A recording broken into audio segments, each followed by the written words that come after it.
You ready to be Proverbs 31 women?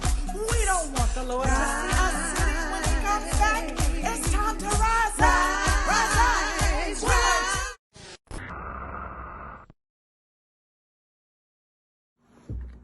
Things your mother should have told you. Hygiene. Let's talk about it.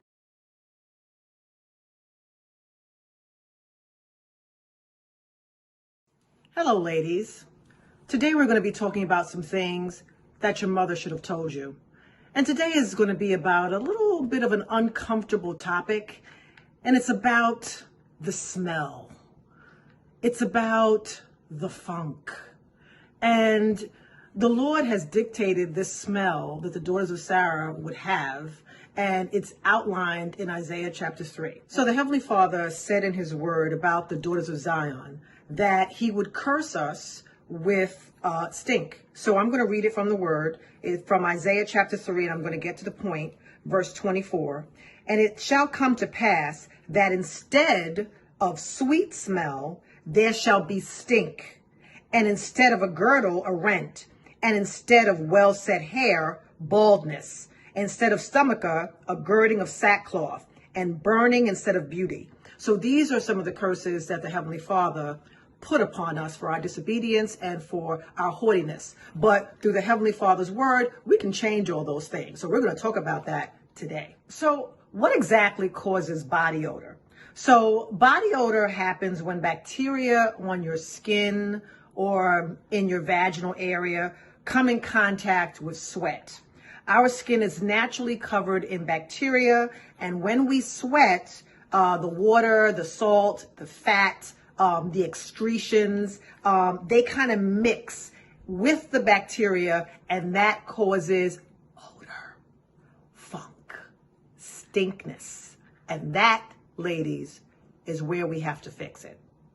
So ladies, a quick question that you can ask yourself. Do you know what you smell like? Really, do you know what you smell like?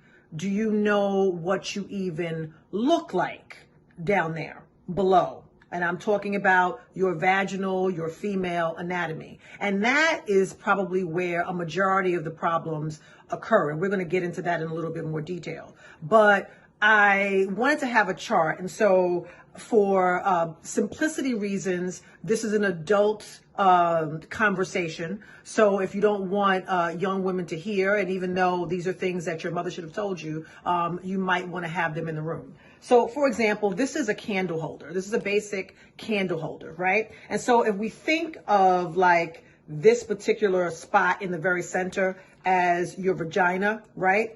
All of this other outside could be considered your perineal area, your outer and your inner lips.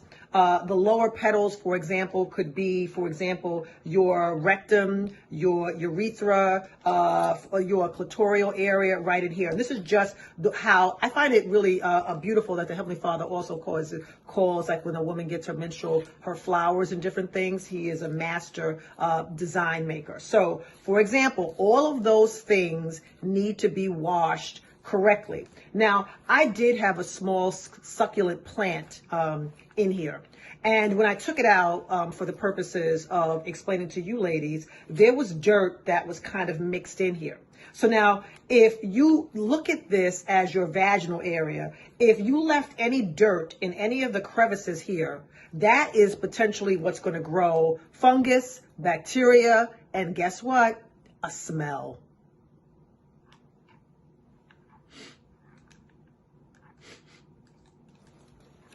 I always like to share stories when I conversate with women, so that way we can understand that we all have similar problems and we're in this together, right? And so basically, as a reminder, you are what you eat. So you need to make sure that you're eating healthy, that you are taking your vitamins, that you're eating appropriately, that you do have a healthy practice of fasting, and also that you drink plenty of water.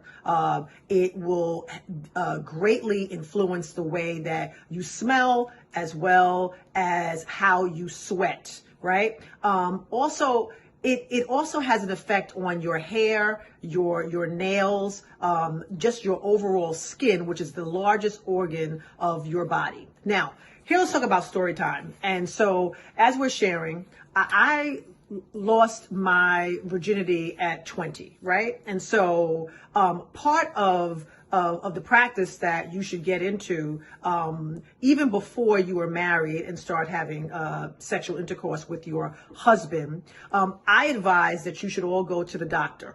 You should go to the doctor and you should see a gynecologist, someone, so that way you are familiar with your body and its secretions, the way that you smell, and the way that your female organs should function. So, story time. So I go to a gynecologist, and my husband, my Lord, had to pick me up. And he gets to the doctor's office and he's like, is that you? And I'm like, no, that is not me. And let's just say the office smells like straight up boo-boo. It smelled like straight up backside, if I could say. And so before we start this conversation, when I was growing up, my parents used to listen to this comedy album from Red Fox. And Red Fox had a very popular album back, I think, in the late 60s or 70s. And it was titled, You Gotta Wash Your... And so I didn't really understand it as a child growing up. But as a married woman with children, ladies, you gotta wash your...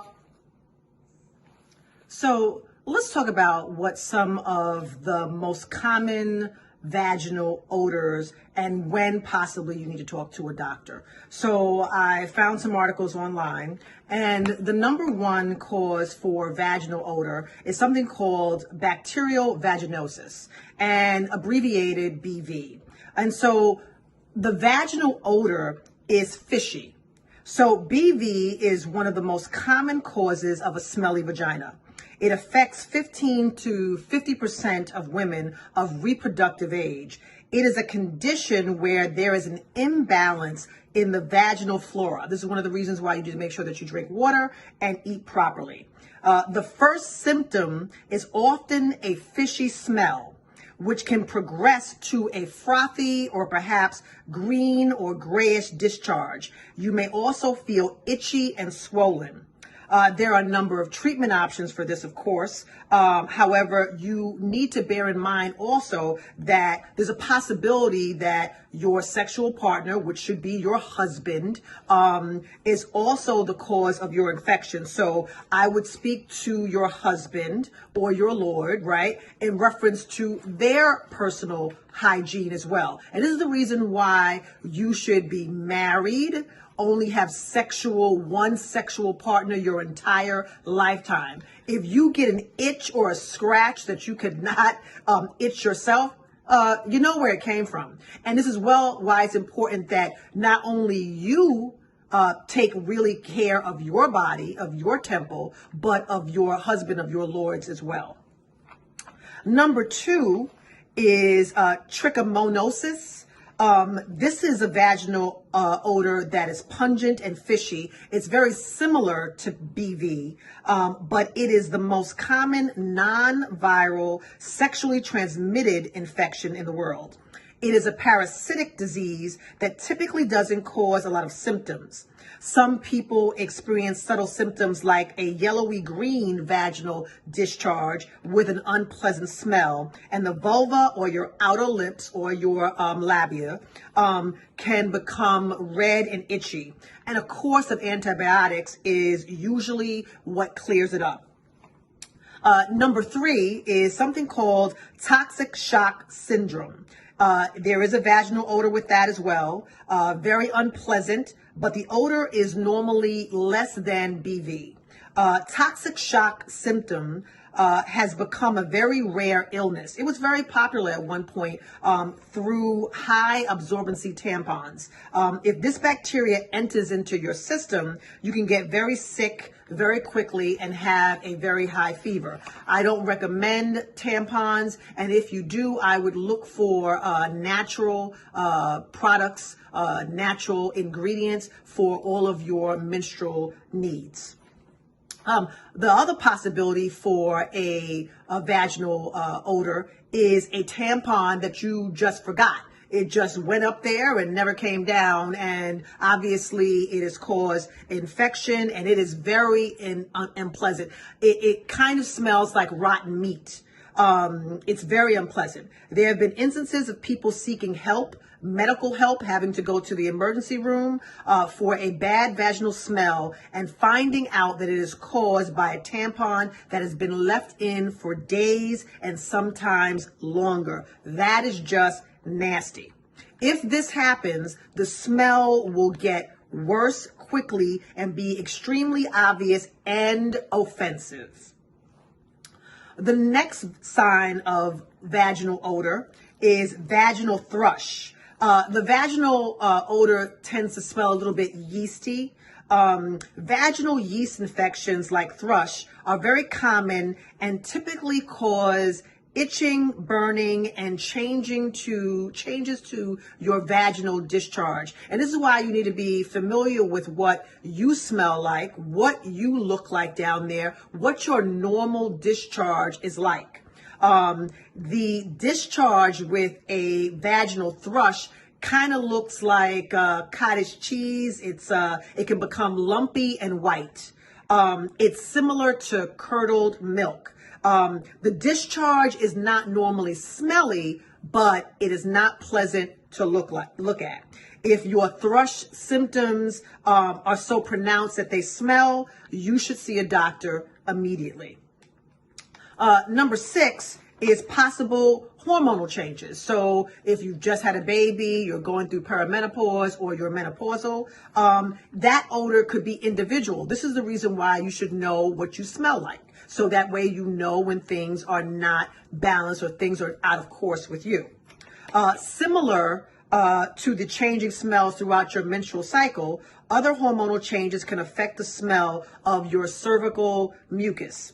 During the menopause and the postmenopausal years, the smell can change.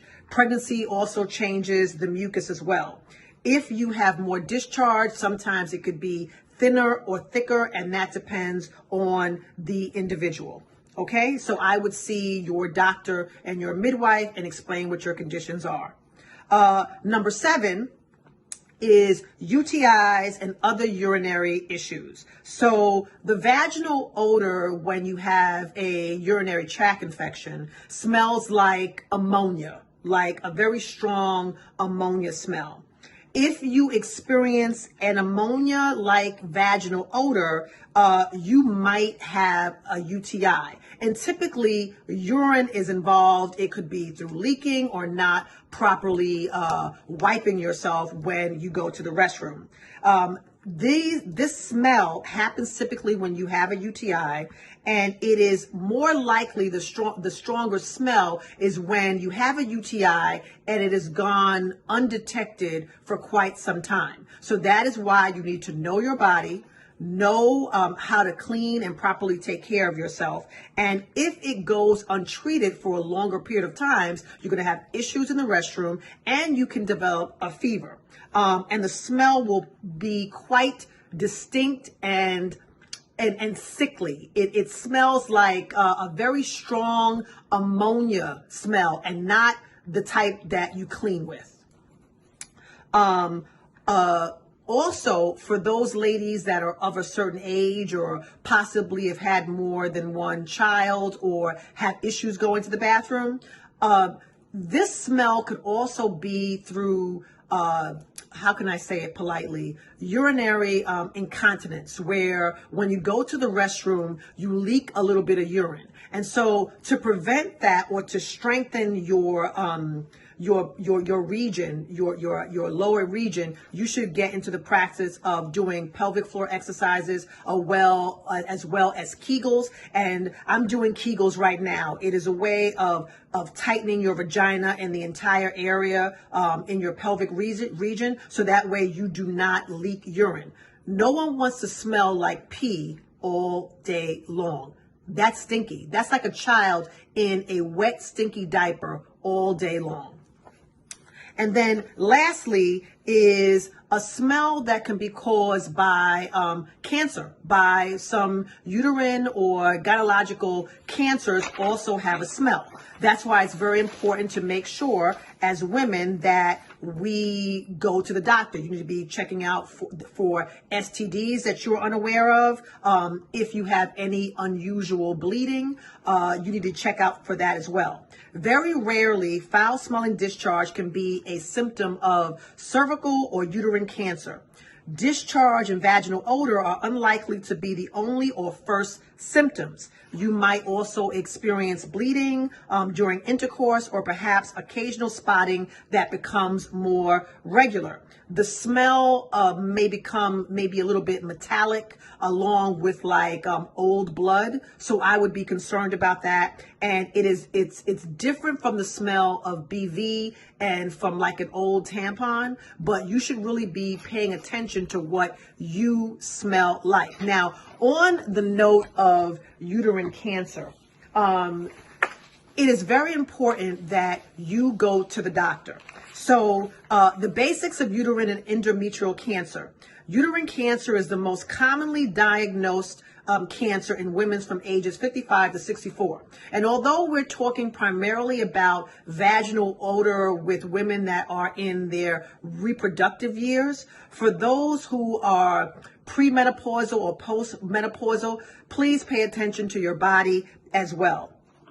The terms uterine cancer and endometrial cancer are often used interchangeably. This is cancer that starts in the uterus. Uterine cancer starts in the uterus, and the uterus is also referred to as your womb. Your uterus is a pear-shaped organ, and it is located below your belly button and between your pelvic bones. So, for example, this vase can kind of represent the shape of a woman's womb. So this would be the uterus area. This would be the cervix into the vaginal cavity, right? And so it's very important that you go to the doctor. Please get your annual pap smears if deemed necessary.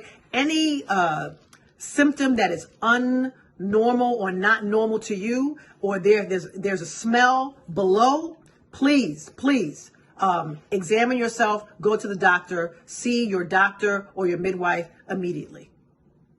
On a side note, some of the risk factors for uterine and endometrial cancer are if you were sexually active in puberty, if you have any trouble getting pregnant, if you have 5 periods in a year anytime in your life before starting menopause, if you have late menopause, if you are older than 50, if you are obese, if you have diabetes or high blood pressure, or if you have a family or history of early onset cancer or other reproductive cancers. Now, we know that the Heavenly Father can cure us all.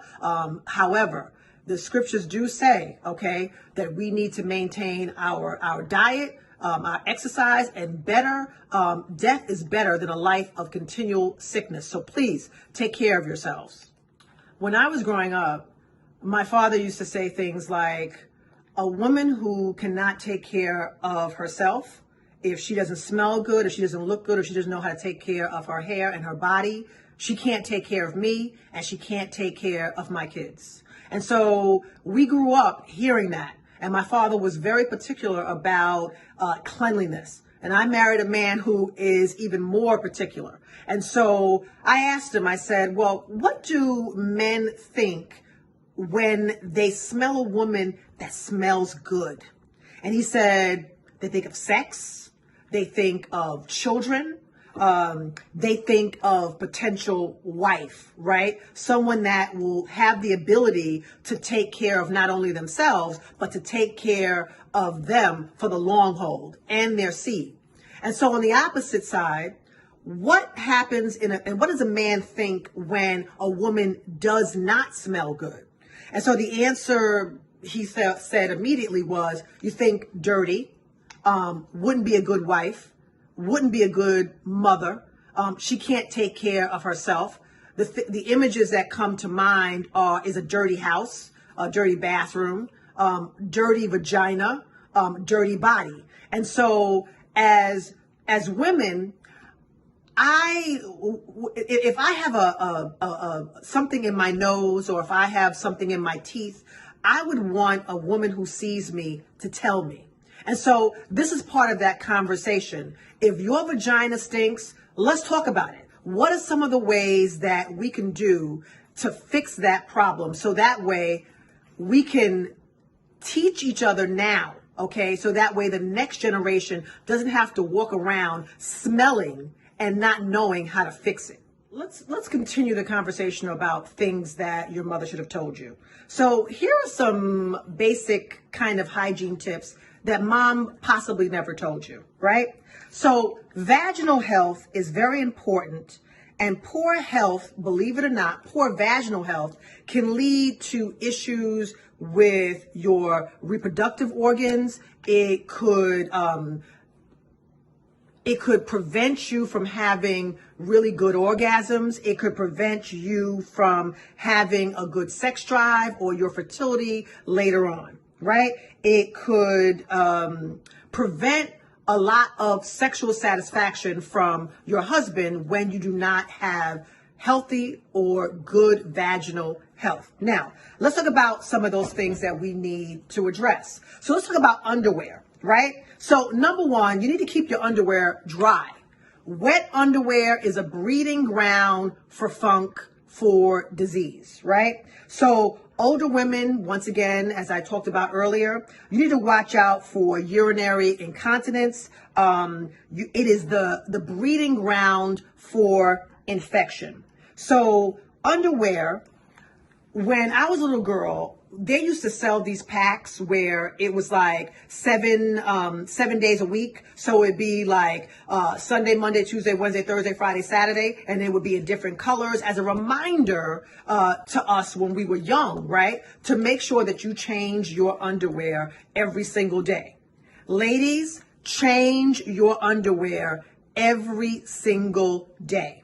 Okay? You should be choosing natural fabrics, cotton, things that are breathable, that are going to keep the JJ clean. And let's just get used to saying vagina, because we need to be able to teach our daughters the actual names of our actual sexual organs. So that way, if someone touches them or if they have a problem down there, they're not explaining to you, my cookie hurts or whatever. We can say that in different terms as we get older, but when we know what it actually is. Your underwear should be breathable. It is to prevent yeast infections. Nylon, spandex, cotton, they don't allow your vaginal area to breathe properly. Another point, there are times, and I know your husbands are going to like this, that you should go commando. You should go bare butt at night. It lets the area breathe, and it's fully accessible to your husband. And I know that they're going to like that, right?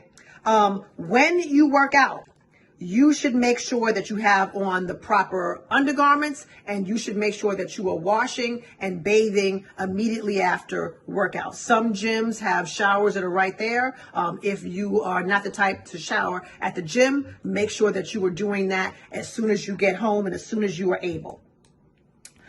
Let's talk about thongs for a second.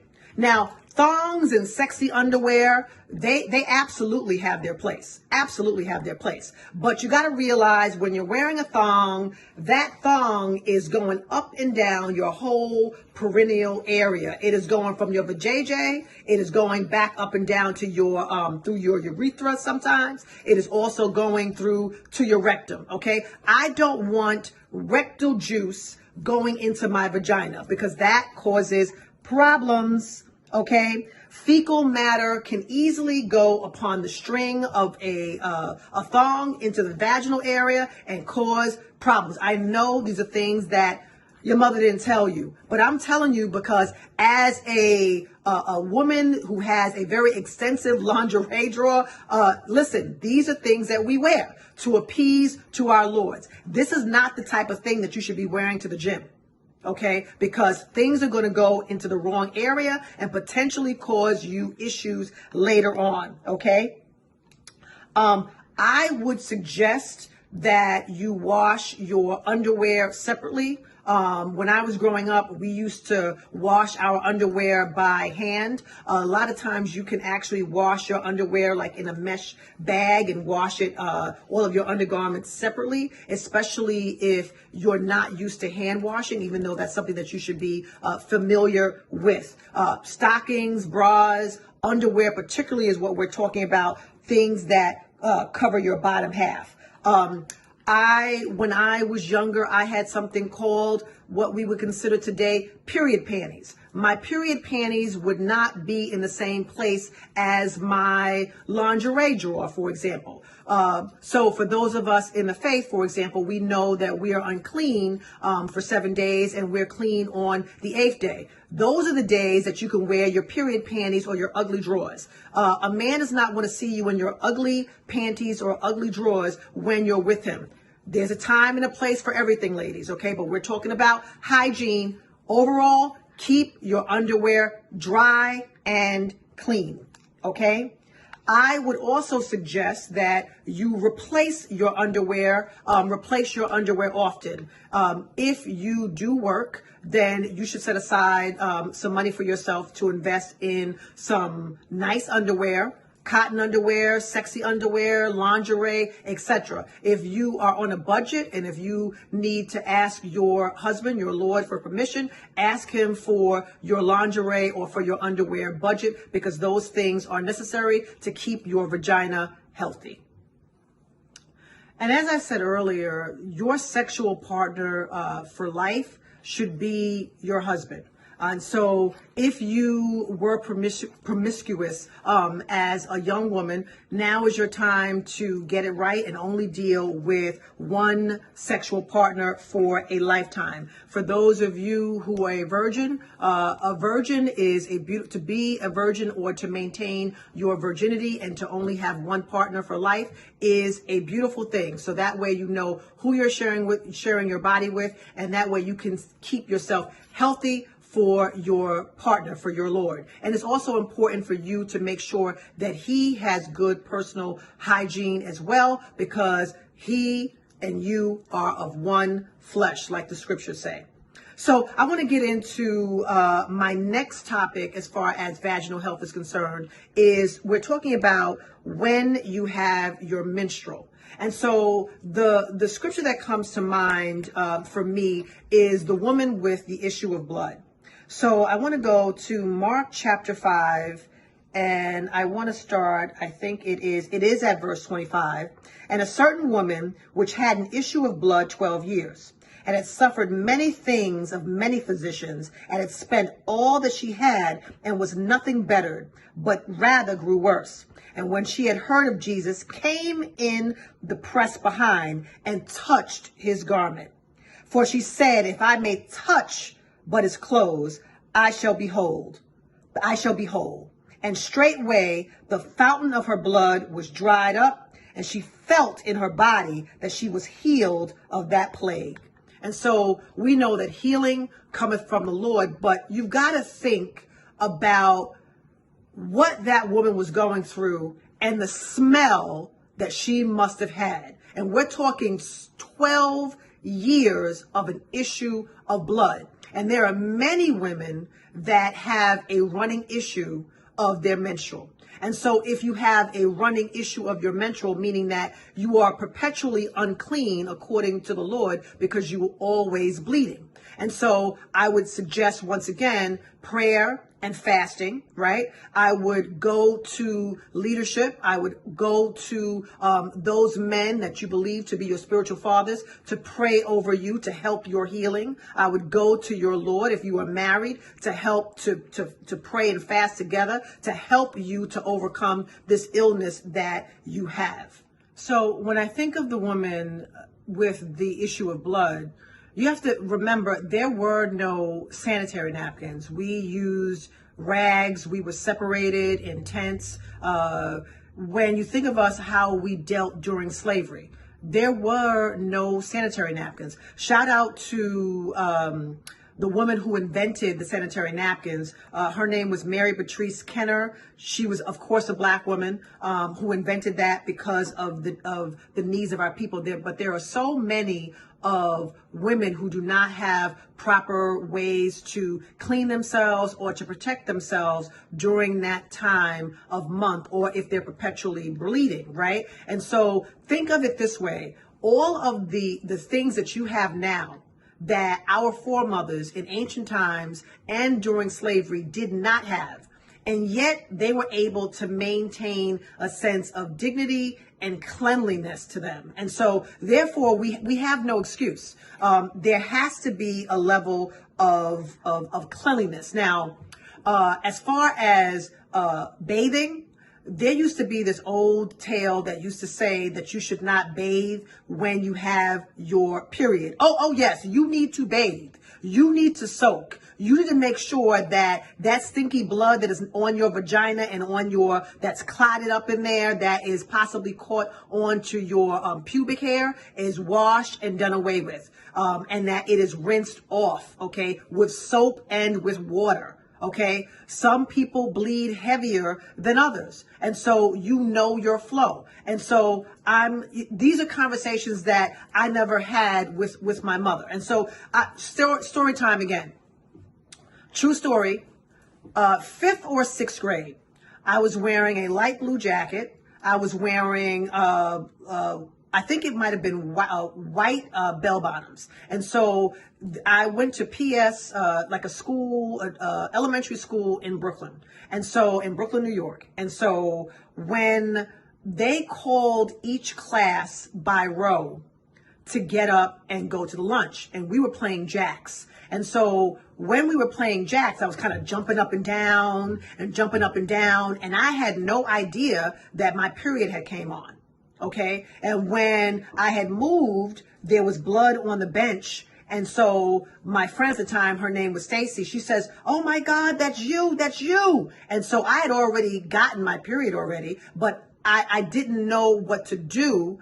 The conversation never took place with my mom in terms of what to do when your period comes on in school, right? So of course, at that very same moment, they called our line to get up to go get our lunch tray. So I had to tie my light blue jacket around my waist. I had to use like napkins or whatever that was on the table, the lunch table, and wipe off the bench. And when everybody got up, including the boys, which was very, very embarrassing, I walked straight to the nurse's office. So these are things that your mother should tell you.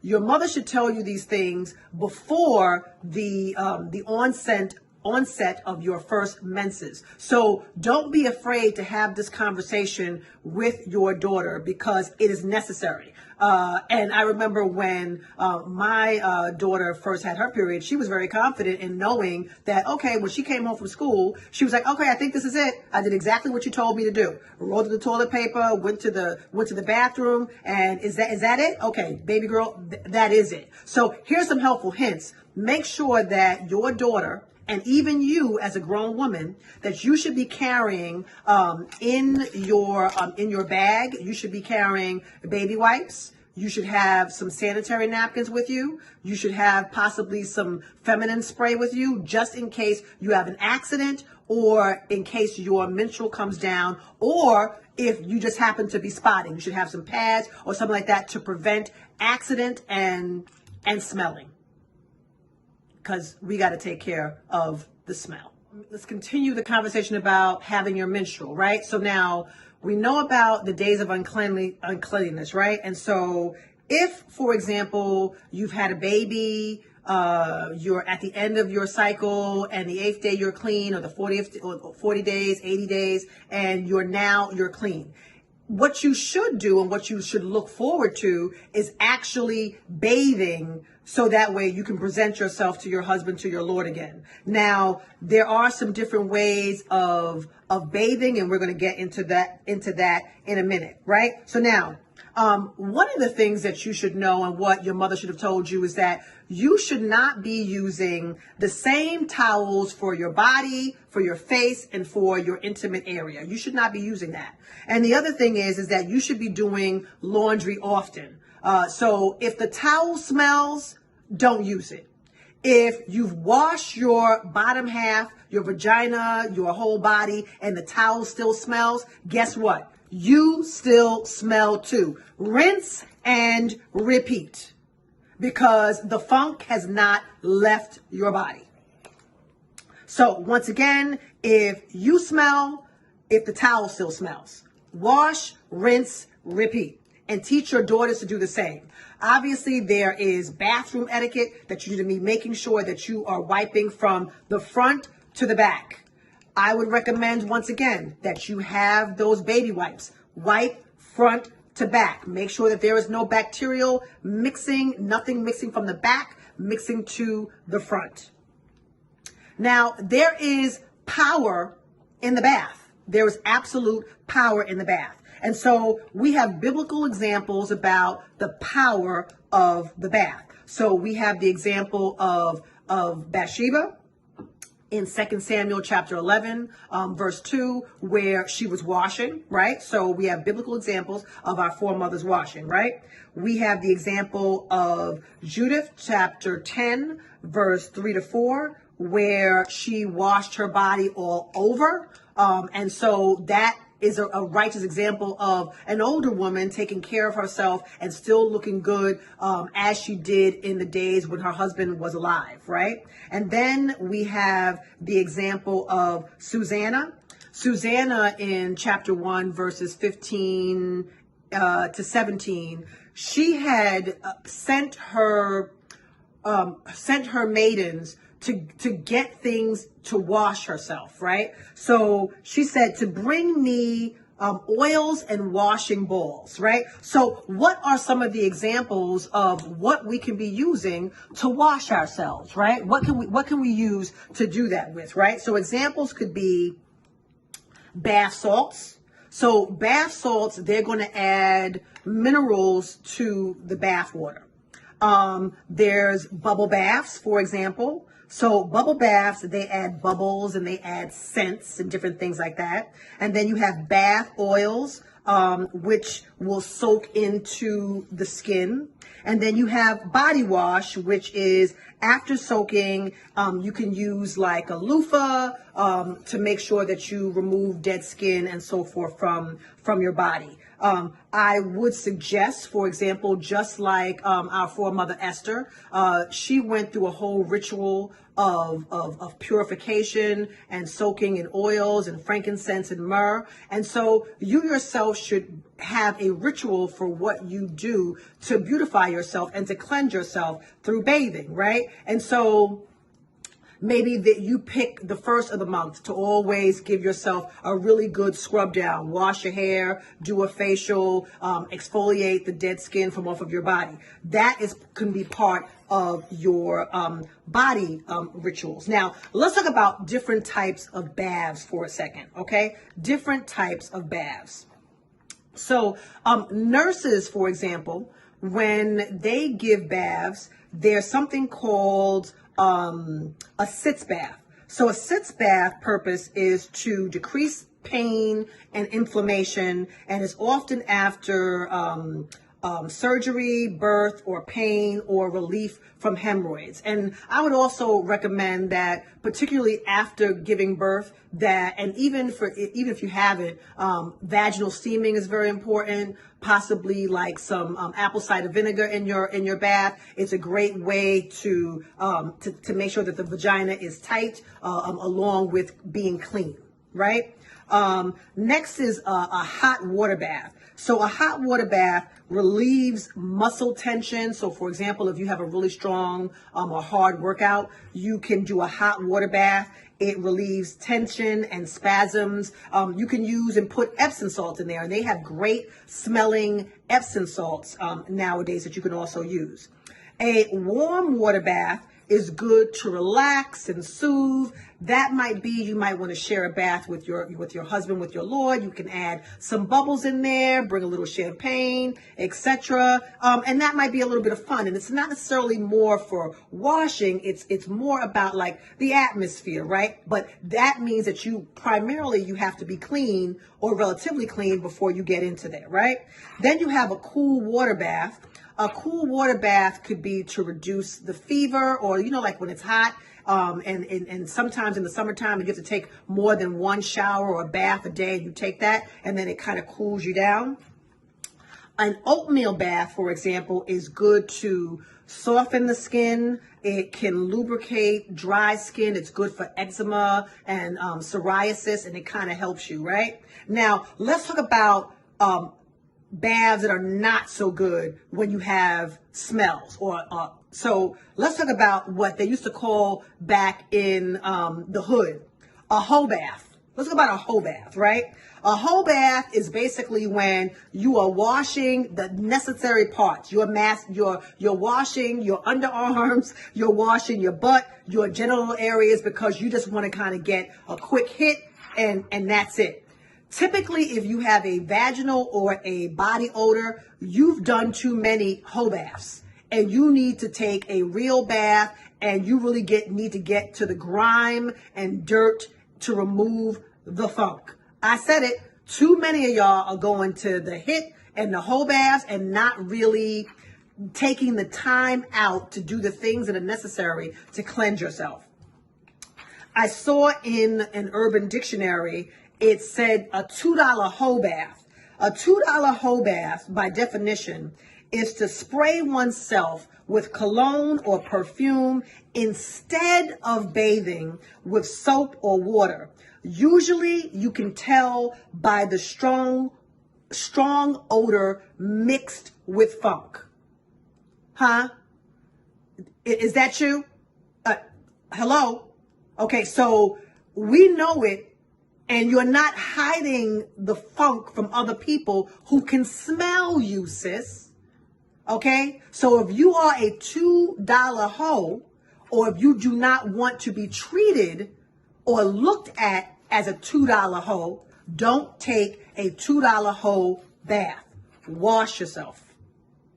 These are things that your mother should have told you. So, once again, this whole thing about washing, this whole thing about showering, right? So I would also suggest, and I know this may be a little bit uncomfortable for people, but I would suggest that if you have any bodily functions that you need to perform, I would perform them before you get into the bathtub or before you take a shower, so that way you make sure that you get all of those crevices clean.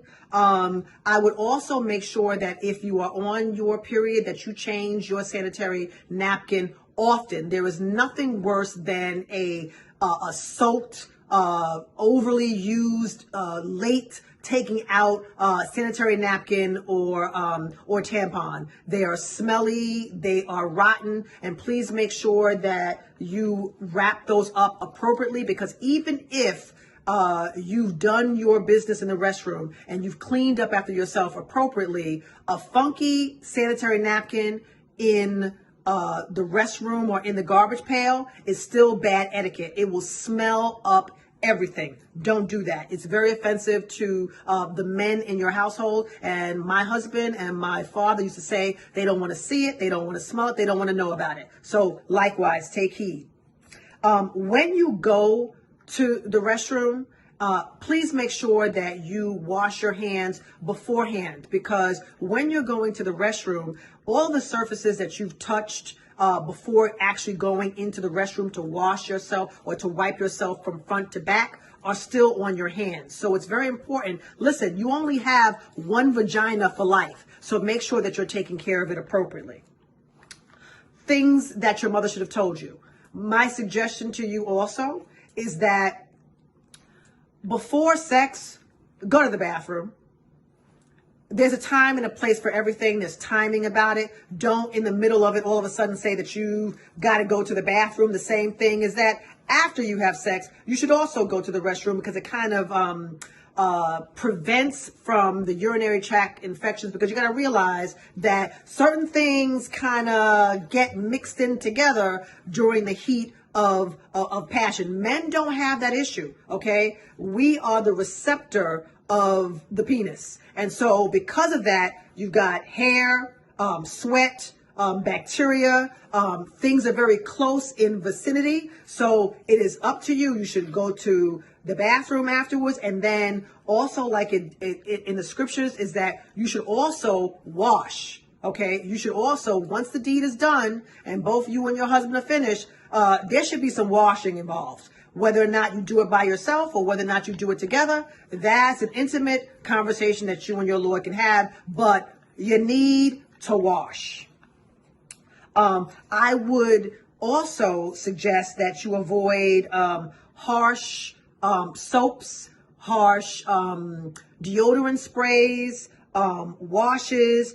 A healthy vagina has a pH of anywhere between 3.8 and 4.5. All of these products that are on the market were made to make you smell like roses and flowers and things like that. That's not natural. What you're actually doing when you're introducing douches is because there is a smell that you're trying to mask. In actuality, there are some of you that are making the situation worse, because now you have an imbalance of what your vaginal pH should actually be like, right? And so I would say yes to vaginal steaming. I would say yes to Kegel exercises. I would try natural, vegan-based products on your vaginal area. There are lots of different products on the market that you can actually use as well. When you wash after sex, it is actually biblical as well as sanitary. You are less likely to catch infections, and you can read about that in Leviticus chapter 15, verse 13. Once again, the way that a woman can take care of herself, and these are things that your mother should have told you, is that if you've ever changed a baby girl's diaper, you're taking care of it. You are going from crease to crease, from layer to layer, to remove any scum, any dirt, anything like that. You should take equal care when it comes to yourself. The other thing is that pubic hair is a personal decision between you and your and your Lord and your husband, right? But hair does trap dirt. Pubic hair traps dirt. It traps moisture. It traps bacteria, right? So there are certain ways that you can shave. Maybe you might want to have less hair. It's a personal decision between you and your husband. Pubic hair, by nature, is a safety net or cushion to protect the vulva from friction, right? But the way that the Lord has created us, right, is that it can help shield off infection, but you got to wash properly.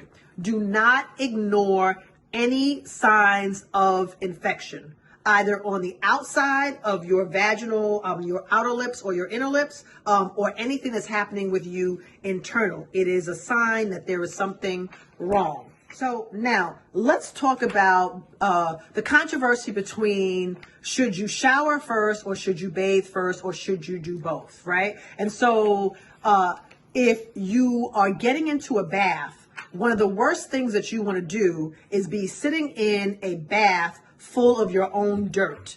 that's kind of like sitting in a tub of feces, and nobody wants to do that. And so I've said before, when I was growing up in the South, for example, there was no fancy shower heads. No one had that. They had to boil water, pour it in one of those big tubs, and that's how we took baths. But in the South, we had to wash up in the morning. We had to wash up at night. If you were playing in the dirt, you had to make sure that your feet were clean. Like, there was a whole thing about taking care of yourself so that way you were not sitting in dirt. So, you know yourself.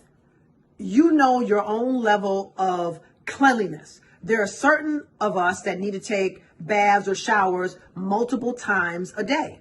So if my suggestion is that you do a quick shower first before getting into the bathtub, primarily if you are doing a soaking in oils, or you're trying to marinate and you're trying to set yourself up for your Lord, or if you're getting married and you want to do like an Esther challenge where you soak yourselves in certain oils, I would definitely shower before I got into the tub.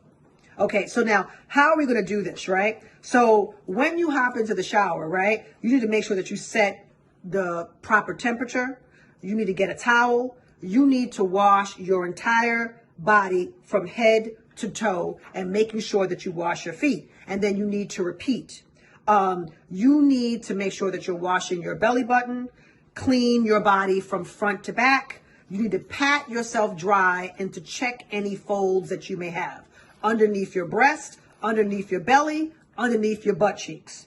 One of the things that people often tend to forget after they get out of the shower and or bath is to moisturize, put lotion on, put deodorant on, put oils on. It's kind of like layering. So like, you know how you layer in the wintertime? You put on your underwear, your clothes, you put your sweater on, you put your jacket on, you put your hat, you put your scarves. It's the same way when you are washing.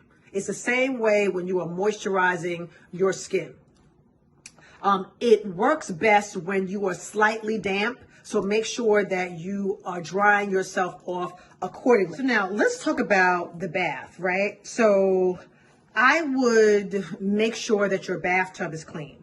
So you need to make sure that your bathtub is clean, that your whole area is clean before you want to wash your body. I would rinse off, take a quick shower, or wash up before you soak in the tub. Set the temperature for your bath. It should not be too hot, or you could potentially dry out, even though your girl loves a hot shower, right? It is not good because sometimes if the water is too hot, you can't even get in. But it's better to make it to a certain mild temperature so that you can gradually add hot water into it. Your skin typically gets softer as you soak. You lather your body with soap using a washcloth or a loofah.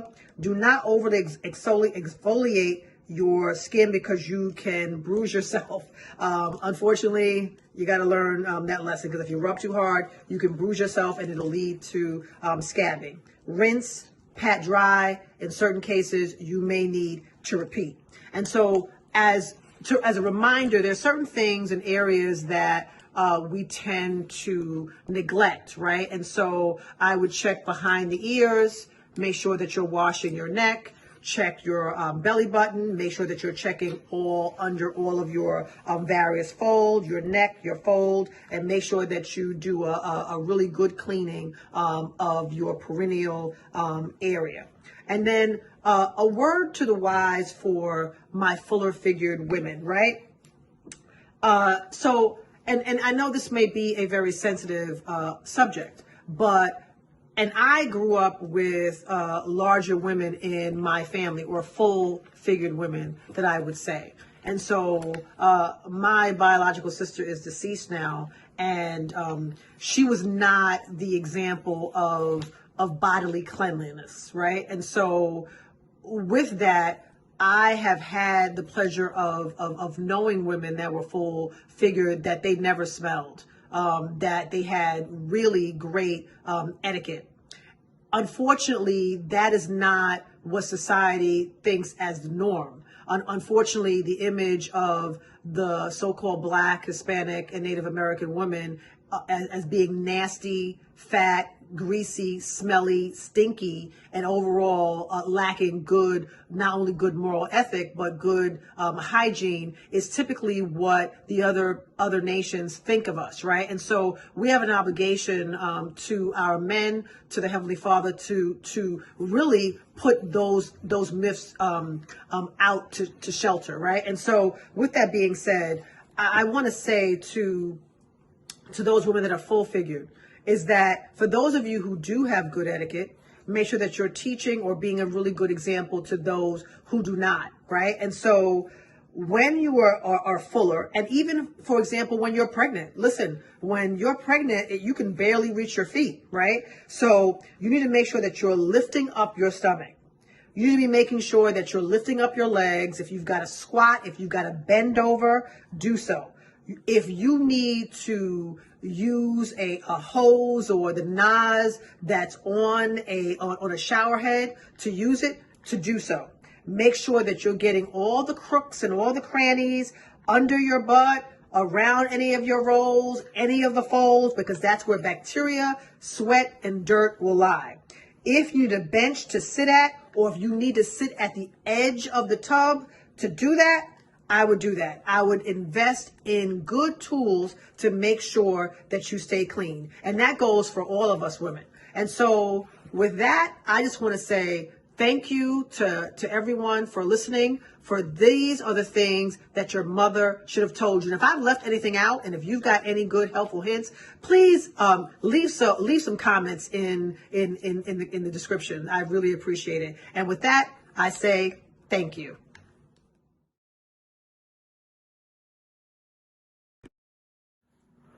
What are some of the things that your Lord has said? So I normally wear what the bishop likes me to smell like. So whatever your Lord's favorite smells are, that's what I would suggest that you wear, because what one man likes, another man may not like. And it's always a compliment when your husband says, babe, you smell good. And so who doesn't want that, right? Good black woman is clean by her own body. You know, a lot of those things we kind of take for granted, but all of our people don't know about that. There are people who are angry with me because I even describe the fact that some of us as sisters don't have the proper personal hygiene, as if that don't exist. We have too much falsehood and pretense going about our condition. Everybody that's dressed up ain't clean. You know, that's just the truth. We have to look at our condition in the light of truth. Stop reacting emotionally and pretending that just because we don't want to deal. One of the most difficult things that I deal with out here is trying to teach our people the difference between an actual fact and an opinion. Our people think that they can accept or reject truth based on how they feel about it. Your feelings don't change the truth. The truth is just going to be there. You can feel any kind of way you want to feel about it. Those kind of emotions have kept us from growing. Because anything we don't like, we just reject that and say, well, I don't believe that. That don't mean that it's not the truth. It just makes you a disbeliever.